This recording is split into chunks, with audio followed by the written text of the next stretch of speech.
by popular demand of the youngest citizens of Bangladesh, Muhammad Yunus.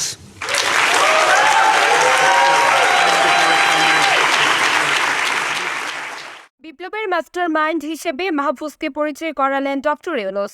বিশ্বমঞ্চে বাংলাদেশের ছাত্র বিপ্লবের master mind হিসেবে মাহফুজ আলমকে পরিচয় করিয়ে দিয়েছেন প্রধান উপদেষ্টা ডক্টর মোহাম্মদ ইউনূস। নিউ ইয়র্কে চলমান জাতিসংঘ সাধারণ পরিষদের ৭৯তম অধিবেশনে যোগ দিয়েছেন বাংলাদেশের অন্তর্বর্তী সরকারের প্রধান উপদেষ্টা। সেখানেই গতকাল মঙ্গলবার ক্লিন্টন গ্লোবাল ইনিশিয়েটিভ লিডার স্টেজে বক্তব্য প্রদানের শেষ থেকে তিনি মাহফুজ এবং দুই সহকারী প্রেস সচিব সুচিস্মিতা তিথি এবং নাইম আলীকে ডেকে এনে পরিচয় করিয়ে দেন।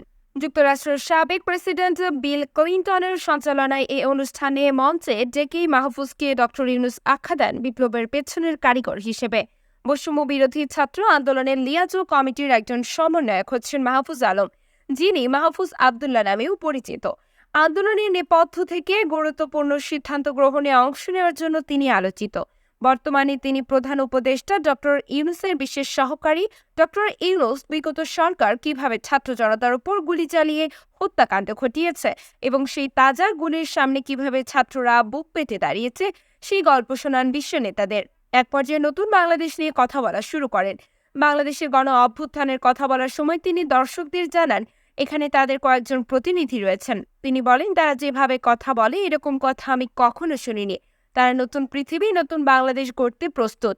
প্লিজ আপনারা তাদের হেল্প করবেন যেন তারা তাদের স্বপ্ন পূরণ করতে পারে। এর গুরু দায়িত্ব আমাদের সবার নিতে হবে। এ সময় তিনি বিল ক্লিন্টনের হাত ধরে বলেন, আপনি আমাদের সঙ্গে আছেন এর স্বপ্ন পূরণে।